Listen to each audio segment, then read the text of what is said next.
नसीम शाह की कंधे की इंजरी, वर्ल्ड कप से बाहर होने का खदशा। फास्ट बॉलर नसीम शाह के कंधे के दुबई में टेस्ट मुकम्मल हो गए हैं। इब्तिदाई रिपोर्ट में वर्ल्ड कप से बाहर होने का खदशा बढ़ गया है, ज़राए का ये बताना है। एजाज वसीम बाकरी हमारे साथ मौजूद हैं, मजीद उनसे जानेंगे। जी एजाज, बताएगा क्या रिपोर्ट आई है उनकी?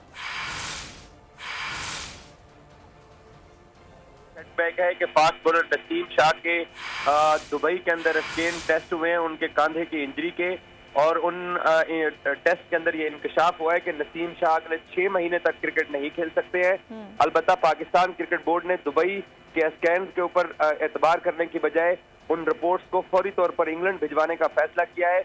और हमारे ज़राए ने बताया है कि नसीम शाह भारत में होने वाला वर्ल्ड कप, जो 10 दिन बाद पाकिस्तान क्रिकेट टीम ने ट्रैवल करना है, वर्ल्ड कप नहीं खेल पाएंगे। और जो पाकिस्तान ने दिसंबर में ऑस्ट्रेलिया की सीरीज खेलनी है, उसमें भी नसीम शाह की शिरकत मशकूक हो गई है।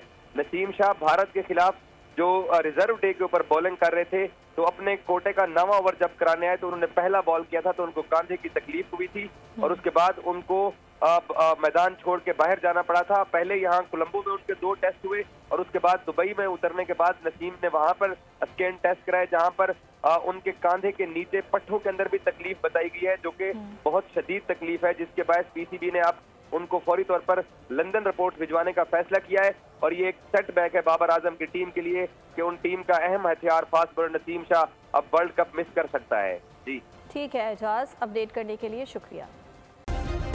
सब्सक्राइब करें और बेल दबाएं ताकि कोई खबर रह न जाए।